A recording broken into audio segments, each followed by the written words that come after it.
Hello? Hi Mo, this is Jeff. How are you doing? Good. How you doing? I'm doing great. Looking forward to having our interview together. Oh yeah, me too. Sorry about the mishap last time. Don't Forgot worry to. about it. Don't worry about it. I already forgot about it. I don't think about stuff like that. We've got too much. We've got too much to tell people. Don't worry about it. Okay. So you live in Beijing, right? Yeah. It's almost 1 a.m. in the morning here. That would be what Saturday morning. Yeah, Saturday morning at 1 a.m. here. Oh, okay. You must be tired. Yeah, I'm not. I'm a little fuzzy-headed, but I'm really excited to have the interview. There's a lot to talk about. You've picked four big subjects, and we may end up either. You'll probably have to break this thing up into different interviews, or we have to maybe do another one because there's a lot to talk about. Yeah. I mean, like the timing is good because the Chinese stock market had a Yeah, somewhat of big a crash. collapse. Yeah, the Yeah. last couple 3 days. Yeah.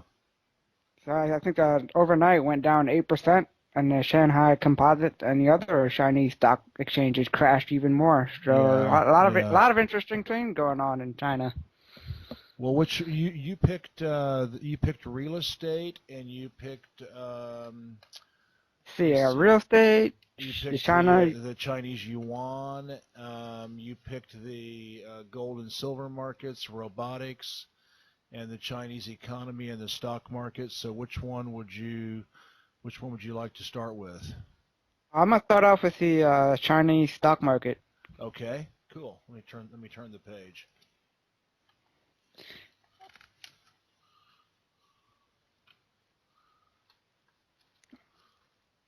All right. All right, so let's see here. I'm gonna. Any questions before we get started? No, I'm ready to go. Just go Okay, ahead and do great. your normal introduction or whatever, and we'll get going. All right, great. I will do the intro, then I'll give them a short background about you. You're the editor of 44days.net. Is that correct? Exactly. All right, great. All right, I will start recording in 5 seconds. All right. Thank you.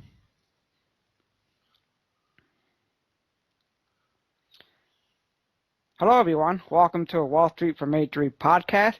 And today's special guest is a new guest. His name is Jeff Brown. He's the editor of 44days.net. Now, Jeff lives in China, so we're going to get some interesting insight from him on what's going on in China. So, Jeff, thank you for joining me.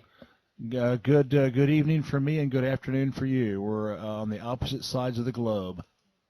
And yes, and it's 1 o'clock in the morning and on your side. Yeah, and you just had lunch. Well, so that's the great thing about it. You know, I could talk to anybody from around the world. I mean, 10 years ago, I couldn't do that Yeah, I online. know. It's amazing. It really is, and it's costing what with Skype like 2.5 or 3.5 cents a minute. It's just unreal. No, actually, we're Skype to Skype. It's free. Yeah, it's free. So Yeah, we're it's talking for free. free. That's Great. right. So, Jeff, I want to start off by talking about what's going on in the China economy. Now, recently, well, today, there's a lot of interesting things going on in the Chinese stock market. Overnight, the Shanghai Composite collapsed, went down almost 8% overnight, while the other Chinese stock exchange crashed even more. And this is the single biggest drop in the Shanghai Composite in 1 day since 2007. So, I wanted to get your thoughts on that. Is this a sign of things to come in the Chinese economy? No, Mo, I don't really think so. I mean, to be honest with you, I trust China's stock market transparency about as much as I do the West's. I think it's just as manipulated by computer programming, electronic trading, large fund traders, hedge fund traders, government intervention. There's just as much speculation and rumor here as everywhere else. There's punters, promoters. So I have absolutely zero faith in the fact that it's not a free market any more than than Wall Street is not, and so that's one thing. And I mean, look at what happened. It went from 3,200 in January, their index, the Shanghai index. It went from 3,200 in January to 5,200 until just a few days ago. I mean, that's a 60% increase in less than 6 months. So, now it's back down to about 4,400. So, I mean, what did people expect? I mean, that this was going to just keep, sort of like, 1988 and do everything else. It was just going to go on forever and ever. I mean, it was just obviously, I'd say, kind of a hyped market. Yeah, a lot of the banks here in the U.S. are predicting that the Chinese bubble is about to blow up, and this crash that we had just today, it's giving them some standing ground on their research that maybe there's a signs of things to come in the Chinese economy. So I wanted to get your thoughts on that. Well, Mo, you know what? All their research, there is so much bias. There is so much misinformation in the West, what I call, behind the Western firewall. The bias is the fact that China is not a U.S. puppet. It doesn't take orders like France and Germany and the UK and Australia and Japan and South Korea. It's not a vassal state, nor is Russia for that matter. And so they are demonized, and the fact that the Chinese government is communist makes it automatically unacceptable.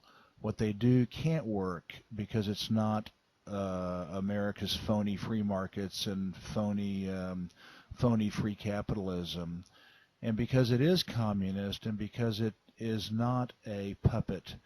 Um, there's so much garbage in the Western press, and to sit there and talk about this is the sign of a bubble that's going to pop, then they need to be doing different research because it's just not true. I mean, let's not fool ourselves. I mean, the U.S. economy is in a bubble as well. We have a bond bubble, we have a college bubble, we have a housing Yeah, bubble in yeah. certain part of the U.S. that back up. Cause So the housing bubble is caused by the Chinese buying up all the real estate on the yeah, on the east and west coast. yeah, exactly. And China in the past couple of years become the number one real estate investor in the U.S. Yeah, And absolutely. so I want to shift gears here and talk about the real estate in China. Uh, There's a lot of speculation out there that the Chinese real estate is in a bubble, and there's a lot of stories out there about the ghost cities that China has, where they built all these skyscrapers and big, tall office buildings, and yet there's nobody in there. I just want to get your thoughts on that. Is that a problem or not in China? And do you think the real estate in China is in a bubble? I would say that going back to the stock market, that was definitely, I mean, a bubble. It was like a 6 month bubble, not something that's been building up and building up since 2008. And I would like to point out that now I don't know. I got these numbers off of the Shanghai exchange yesterday, and so I don't know if these numbers were before the big correction or not. But the current price, the current PE ratios for Shanghai for the A shares, which is kind of like the Dow, is 22.75, and for the B shares it's 28, which is a little high. The New York Stock Exchange Composite is 21.7, Nasdaq is 22.8, and the S&P is 21.7. So it could be actually that at 3,200, 6 months ago, it may have been undervalued. I'm assuming these PE ratios were probably the day before the big correction. But in any case, it's not like the PE ratios were 50 or 60. It was in the same ballpark as the U.S. stock market. So Um, but as you say, we know it's in a bubble. I remember back in the '80s and stuff. I thought people started to panic when there was a PE ratio of like greater than 15, and I think now people are just so inured to these high PE ratios they don't even think about them anymore. And yeah, we have another contact in China that we bring on for a podcast. His name is Dan Collins, and he said that even though there's ghost cities in China, after a few years, they quickly get filled up. Um, and there's people living there, and there's shopping centers and etc. So he doesn't think the ghost city is that big of a problem there. I don't either. The Chinese have actually since 1949, since liberation, when the communists took over, the Chinese have built over 600 cities from the ground up. So I mean, they're really good at this. And I'm not talking about gated communities with a couple of hundred houses. I'm talking about cities with tens and hundreds of thousands of people.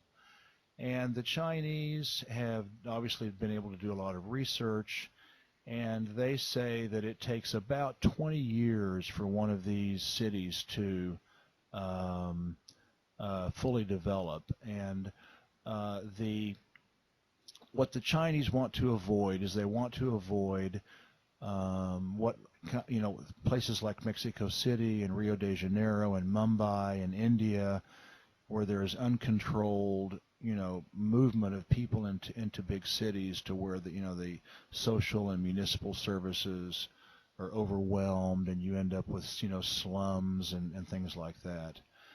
And these ghosts, the supposed ghost cities, what's happened is that the Western press finds one of these places that is somewhere along that 20-year evolution to complete development, and they go, see, look, this is a ghost city. But here's how it works. First off, there's the local governments in China only get 40% of the national tax receipts from the central government, which I call Baba Beijing, and but they're responsible for 80% of their budget. So the difference is being national programs to provide at the local level. So they've got to come up with 40% of their budget somehow.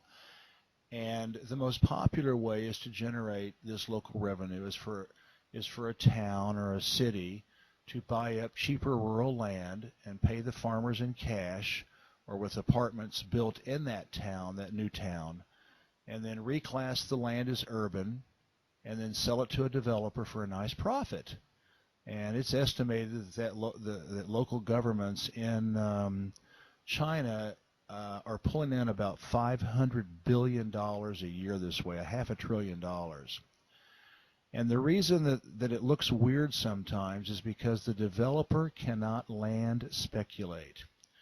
There's a national law: the green land must be developed. You have to build.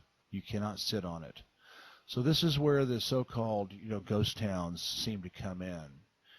And depending on the market demand and depending on the prices, the developer may drag out the completion of the project, or they may build it in a matter of a few months if the market's right. And so that's why, in any case, Chinese research does show it takes about 20 years for these cities to develop. And so the mainstream press in the West, they paint these terrifying pictures of Twilight Zone, emptiness and markets gone mad. It's not true. The towns are just not there yet. And so you have they're lower, they're further back on the growth curve. And the Chinese communist poster child, Ordo City up in Inner Mongolia, it has 300,000 people.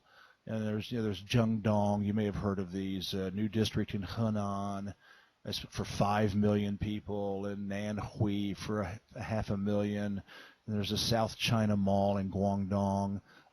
My family, we've even been to Timstown in Shanghai to act in on a movie set down there, and then Pujiang in Shanghai. They do a lot of film shoots in these empty towns, but in 10 years they will not be empty. Do you ever go out and check out these other cities that've been built or ghost cities? I don't have to, Mo. We live in one. My family, we moved into a ghost city here in Beijing for 2 years ago, and so we, we've actually lived through this evolutionary cycle. And people can actually, if people go on my website 44days.net, there's a photograph of John Woo, the Hollywood director, holding an old-time camera. And if you click on that, that's my Flickr site, and you can see lots of pictures of our neighborhood. Now, those pictures are about a year to a year and a half old. I haven't taken new ones, I've taken them, but I haven't loaded them up yet. But anyway, ours is called Kangying Jiayuan. And when we got here 2 years ago, 80% of the apartments were empty. I mean, it was just absolutely deserted. And this is a big place. I mean, this is a suburb of Beijing for 30,000 people. And this was land that farmers, had owned, rural places in this area. And they did the same thing. They were offered these apartments. They, sold it to a developer, and these towers, these, urban towers, were built. And when we got here, manhole covers were sticking up, 10 or 20 centimeters above the floor of the street level because it hadn't even been paved yet, and there were no traffic signals, and there were just a few cheap restaurants and a little convenient, a few convenience stores. And there was a bank, Bank of Beijing had a branch here, and a nearly empty kindergarten through 8th grade public school. And it's just been amazing to actually live through this ghost city development. Then comes, a pharmacy, and then we had a hotel built, and then, bigger shopping, stores, dry cleaning, medical services. And then recently, we got a pool hall and, coffee shops and nice restaurants and hardware stores and travel agencies and on and on. And the place is just filling up. And early on, we had no buses. Our metro station is a kilometer and a half away, and now we have 9 bus lines coming in right down below our apartment. There's 3-wheeled taxis that take people to the metro station, and now all the roads are paved. We have stoplights, gardens, tree-lined streets, concerts on the weekends, parades, fireworks shows, basketball and soccer courts and ballroom dancing in the public park at night. And so we've lived it, and of course we are a suburb of Beijing, so our evolution. Our evolutionary development only took 2 or 3 years, although it's not finished yet. I mean, there's still big chunks of it that have not been opened up for lease yet. And so brand new cities, built in an outlying area would take more than 2 or 3 years, but we've actually seen it happen before our very eyes. That's very interesting. And for the media to be, I think the U.S. media is kind of biased against what's going on in China and compared to what's going on in the U.S. economy. But if the U.S. media want to see a ghost city, they should go to Detroit. That's a ghost city. Yeah, that's right. Or some of the other bombed out places like, was it Trenton, New Jersey? And, well, even in where I grew up in Oklahoma, when, during the 80s, when George H.W. Bush, and his administration, foreclosed on tens of thousands of small farmers, back in the United States, and just rural towns just decimated, boarded up towns, just block after block with stoplights not working and gas stations closed, and one convenience store left open for the people living in the area, and shanty, trailer park homes, and yeah, you're exactly right, Mo. It happened in America, and it probably still is, and and but these are such massive projects with 300,000 to 5 million people, and so they're more apparent, and the fact that they are willing to let these things sit empty for weeks or months or even sometimes for several years. uh, uh, that's why it's easy to take pot shots at them. Yeah, a lot of U.S. cities here are pretty much bankrupt or getting close to being bankrupt. So Detroit is not the only city that's Yeah, there's gonna. many of them. Oh Yeah, yeah, there's a bunch of them in California. I was reading articles about how they're so over leveraged and they got suckered into these Wall Street products, that kind of front loaded some money to them and to keep them from going under. But the payback at the end, it was like loan shark rates, and they've had to pass laws to they can only take, I don't know what it was, like 15 times as much, or it was just ridiculous. But it's just like trying to hold off the day when many cities in the United States are going to go belly up. yeah. So another topic I want to cover with you regarding China is robotics and the rise of robotic in the China manufacturing industry. Do you see the Chinese manufacturing using more robotics as wages could continue to increase and China start losing their low-cost advantage in terms of production? Because I'm looking at the stats and numbers for the wages, and between 2004 and 2013, the real wages for manufacturing increased at a compound annual growth rate at 14%. Yes, it's I know it sounds counterintuitive, but China is making a huge push into robotics. And the reason is, why? Well, 20 years ago, young people, saw a future in manufacturing. Assembly line jobs were very highly sought after. Now they have more opportunities. And as you said, labor costs are going up. And in Cambodia, for example, in RMB equivalent, a monthly assembly line job 603 renminbi a month, and in Vietnam it's 911 renminbi a month, and in China now it's 3,483, almost 3,500 renminbi a month. And Baba Beijing is actually encouraging this. They do not want to be a low wage slave economy. They have built the largest middle class in the last 30 years, well over 300 million people. It's still the fastest growing middle class in the world. They're adding about 10,000 new people to the middle class every day. And so they actually do want to encourage this. And they also know that as wages go up, local consumption will go up, and they want to encourage local consumption and not be so dependent on an export economy. And another reason is because of the one-child policy, and this is also a problem, even in the West. The 16-year-old to 59-year-old labor pool is slowly shrinking, and about 400,000 people a year. It's going down. Of course, we're talking about out of a pool of 915 million people, but still, it's not growing. It's going down. And also, Baba Beijing sees robots as a way to produce higher value, higher tech products for the local market and for export. In other words, move away from furniture and shoes and toys and try to move, towards more expensive products for export to compete against Europe and the United States. And so this year or next, it's going to happen somewhere as we speak. China is poised to have more robots in service than any other country, surpassing the United States and Germany. And by 2017, China is projected to have about 450,000 robots online. It's pretty stagnant in the U.S. and Germany right now with the stagnating economies, and they have less than 300,000 each. So there's also just a lot of upside potential. China only has about 30 robots per 10,000 workers.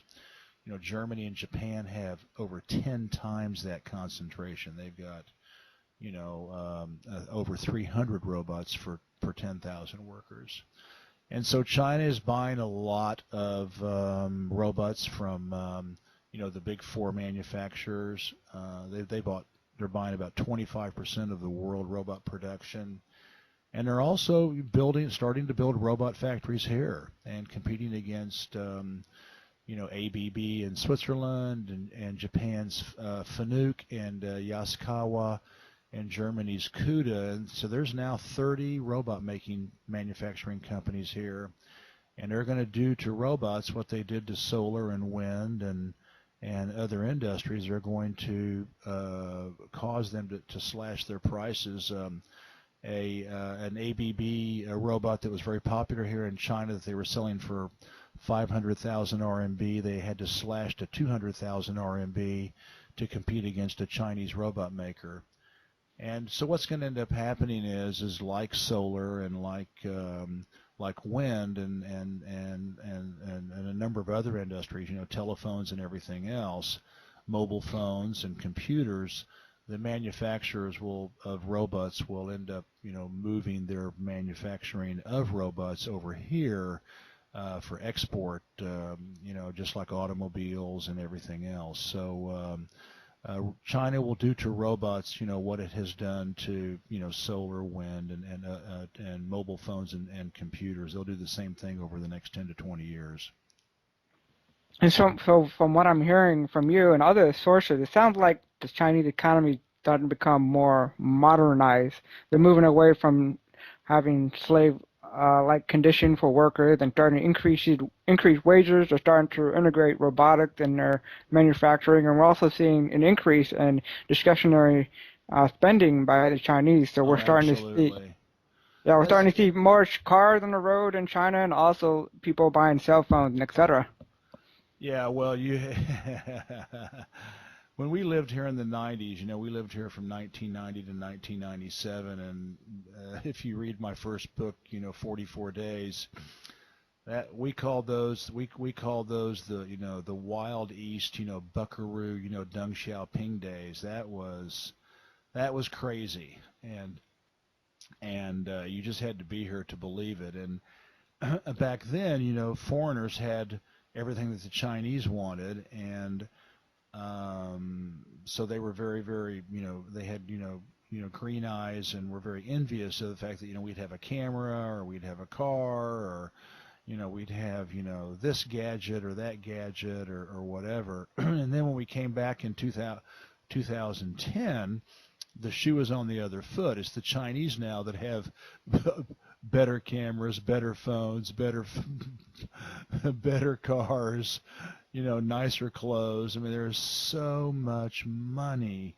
sloshing in this economy. It's just the people are so incredibly well off, and so now we joke that they have what we want or what we used to want. So it's amazing what's happened in the last 20 years. Yeah, yes, indeed. It's good to see that the Chinese are reaping the benefit from free market capitalism in terms of the economy. I know there's still problems with their social and political structure in China, but economically they're still prospering. Well, to be honest with you, Mo, and I'm going to have to disagree with you.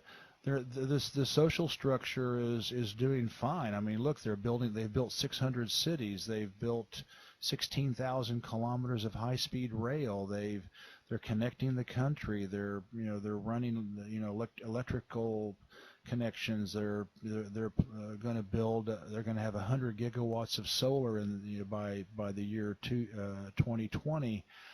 And they are rolling out Social Security for everybody. We now pay taxes on our insurance, on our income every month. Foreigners and locals are required to pay Social Security. That's one of the reasons their salaries have gone up.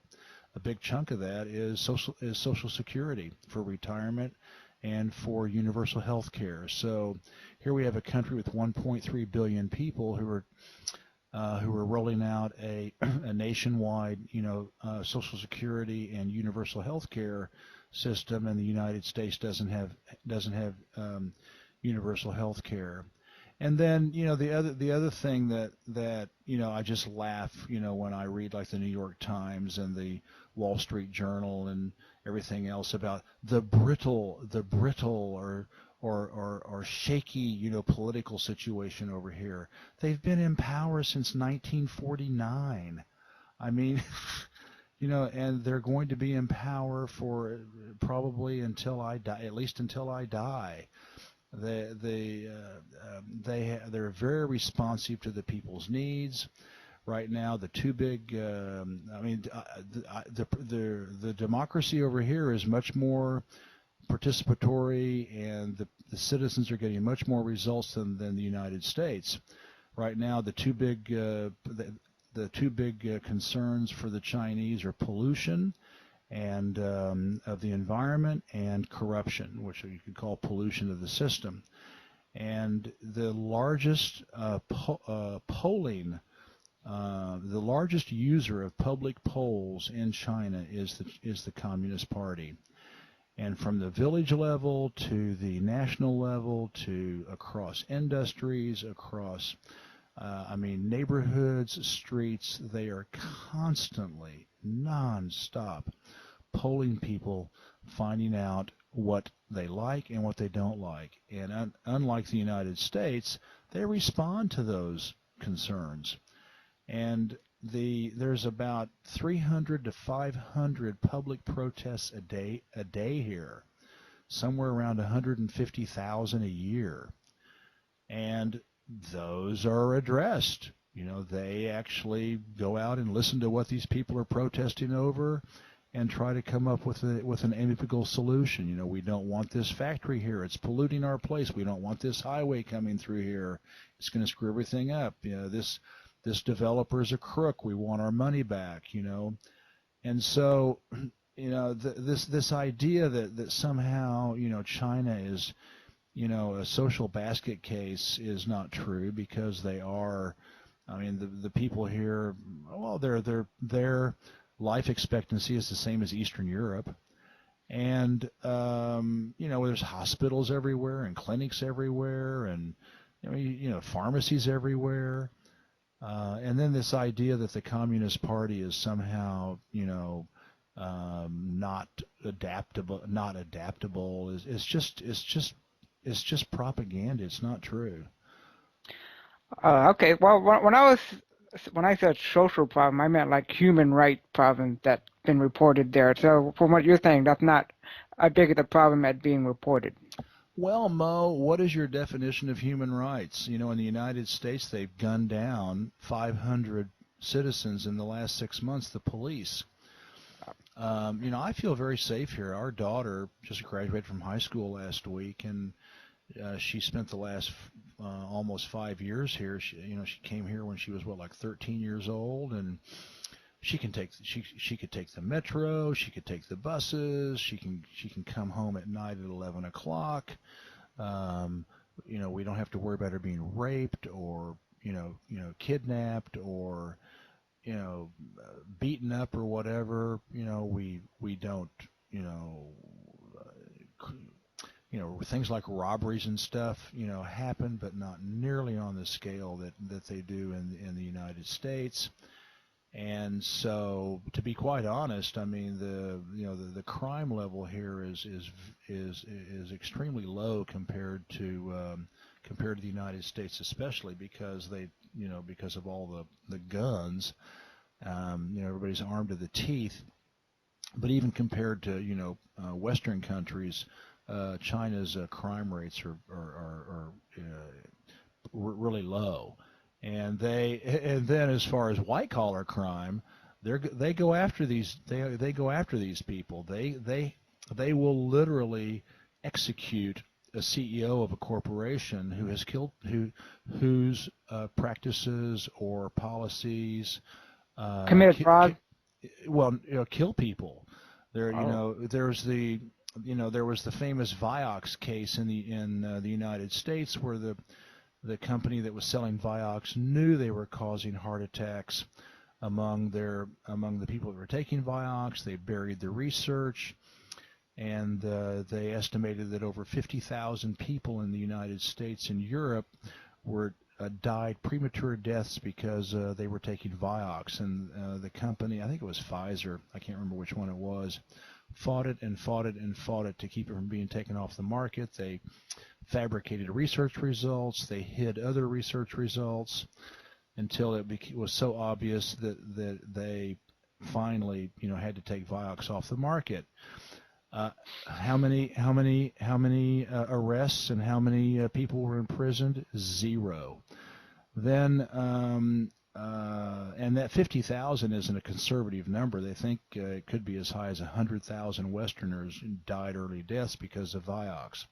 And the guys got their stock options and their huge salaries, and life goes on. Over here, they had a milk scandal about 4 years ago, where one of the companies got caught putting melamine in the milk to boost their protein content, at the farm gate, so they could get more money for their milk, and they got caught. About 1,500 children about 20,000 children got sick, and several died. It wasn't hundreds, but I think about 10 or 15 children died, and then maybe about 20 or 30 or maybe 100 of them had permanent brain damage or physical damage. I think it was livers, because it destroyed their livers and stuff. Well, those the list of the guys from that company who got caught, 2 or 3 of them got a bullet in the back of the head, and a whole bunch of them got long prison sentences, of 5 to 20 years. So personally, if I want to commit fraud and rip people off and kill people, I'd rather do it in Europe and the United States than here. They actually go after people here for that kind of stuff. Jeff, is there any chance we could move Wall Street to China? Well, the stock market, I think it's just as rigged. It's just as phony as, and just as, even back, when it was first started, back in the 90s, when we were here back in the 90s, guys were running around, saying buy this, buy that. It was just all speculation. There was a lot of corruption going on, and a lot of blatant manipulation. The government has cleaned up a lot of that, and probably most of it, the vast majority of it. But I think the Chinese stock market is at the same level as the Wall Street market now. What I will say is I think that the data that the Chinese government is producing about things like growth rate, inflation, debt, etc. The cost of consumer price index is much unemployment is much more credible than in the United States. I mean, everybody knows the labor numbers are bogus, and the consumer price index is deflated, and the inflation is deflated, and so that everybody in the United States, if they do a little bit of research, knows that most of those numbers are as bogus as $3 bills. So I will say, because of what happened here back, like during the Great Leap Forward, when when townships and prefectures and provinces, felt pressured to send in bogus, crop production numbers, and during a time when there was a drought, and a lot of people died as a result of that. When Deng Xiaoping came into power after Mao's death, when he came into power in 1978, there was a real push to say, good or bad, we're gonna publish, accurate numbers. Now, are they 100% accurate? I mean, they may, fudge a little bit. I don't know, but nothing like the total fantasy numbers that the U.S. government's putting out these days. Yeah, the government numbers are complete bogus. As you said, I thought it was the inflation, unemployment numbers, the consumer index. and also the GDP also Even manipulated the it as well. GDP. Yeah, they're saying that that the Chinese may fudge the GDP, a tenth of a percent or so, but nothing like in the United States. I mean, and to be honest, I mean,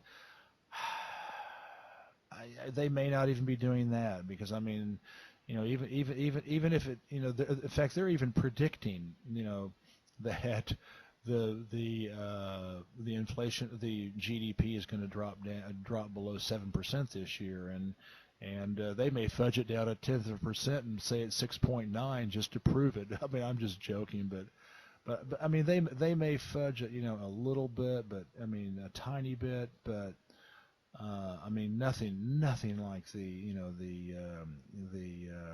fiction that Westerners. I don't know about Europe, but yeah, we know the United States is just completely a farce. Right. So how big is the pollution problem in China? Is it getting worse or they're improving it? Oh no, no, it's getting much better. When we were here in the 1990s, we lived in Beijing, and the first 2 or 3 years we lived on the 28th floor of a tower, and we were down in the central business district. We got here right after Tiananmen Square, and the place was deserted, and Beijing was a ghost town, and that didn't last long. And but there were factories everywhere, and you could see these, uh, chimneys all over Beijing, with plumes of, day-glow green and red and yellow and blue, all it's just unbelievable, black and gray, and you could almost pick out the product they were making by the color of the stuff being belched out of the factories. Well, all of that, and we used to just be sick all the time. We didn't have the PM 2.5 index like we do now. It was so bad. There were almost no cars. There was only about 25 to 50,000 vehicles in all of Beijing, and there was just seas of bicycles and some motorbikes. And now it's changed after the Olympics. All those factories got moved out of Beijing. There's still too much coal being burned in the winter for heat in some of the older neighborhoods, but like we have gas heat in our new apartment complex, and they have brought in natural gas into much of the city. But the counter is that since 1997 they've gone from 50,000 vehicles to almost 6 million. So what's happened is we replaced factory pollution with car exhaust, and but like as I point out to people, it is so much better than it used to be. I mean, if we had a clear sky back in the 90s, it was like a Stonehenge celebration, a religious celebration, dance around the Stonehenge. We would be so happy to be able to see a blue sky and the sun and the moon. And now we have many days like that, and the pollution days are much fewer and far between. Of course, what are the days that the West talks about? What's the pollution days? They don't talk about all the days now that we actually have good air. But now the citizens are not only complaining about that, which they're working on, but water pollution is a huge problem. That's in the local press. It's a 50% of the groundwater in China is polluted. The topsoil is polluted from all these factories, that belched smoke for 50 years all over the place. All that residue, landed on the farmland, and so it's not just the air. They're also complaining a lot about water, and the progress has been absolutely transformative, but the economy is also quadrupled or quintupled, and so there still is a problem, and it is getting better. Well, Jeff, well, thank you for your time to do a podcast with us. If people want to find out more about what you do, where can you go? Where Yes, can they go? yes, Mo. Go to www.4444, the two numbers 44days.net, and I'm also very pleased to announce that just this month I have been commissioned by two very well-respected alternative press websites, the Saker and the Greenville Post, and I've been commissioned to write a monthly article for each one of them about China. And if you go to, and I've also established a SoundCloud, a podcast for SoundCloud, and so I've got lots and lots of podcasts on there about China. Just uh, put in 44 days, or you can find it on my website, and a lot of people are listening to the podcasts, and so if you're interested in China and you want to find out, what's really going on, I'm not trying to brag, but I just know how bad the bias is in the West, and there's some good stuff out there, but it's just about 90%, you know, uh, over the top, anti-Chinese and anti-communist party. And so if you want some really good, solid information about what's going on over here, check out www.44days.net. No, Jeff, I didn't get a chance to ask you about your background. Why did you decide to move to China?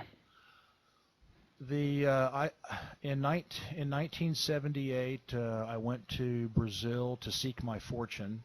I was going to become a soybean and corn baron, and because I grew up on a farm in Oklahoma, and but no one would loan me the money, which is probably a good thing because I'd probably be killing locals right now and burning chopping down forests to grow corn, and that's not who I want to be these days. But it gave me a taste of international work, and so I joined the Peace Corps, and I became in North Africa, and that got my eye. Not so, but in 1980, I essentially left the United States, and from there I was all over Africa and the Middle East, and then I met my wife, and we got married when I was in Algeria. And after about 10 years in the Arab world, we were just, I was kind of tired of I could read, speak, and write Arabic and fluently, and I'd kind of done everything I could, culturally, and it was time to move on. And so I was in the grain trade business, and I told my boss, I said, the first opening there is anywhere in the world, Florence and I will go.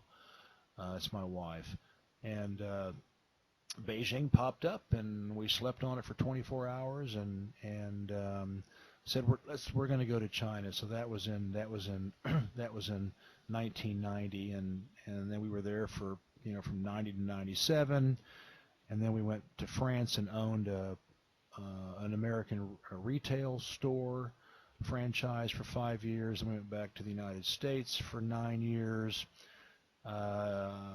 Right when George W. Bush got elected, no, it was right around 9/11, and unfortunately we lost everything in the 2008 middle class implosion, and had to declare bankruptcy because we were in the real estate business.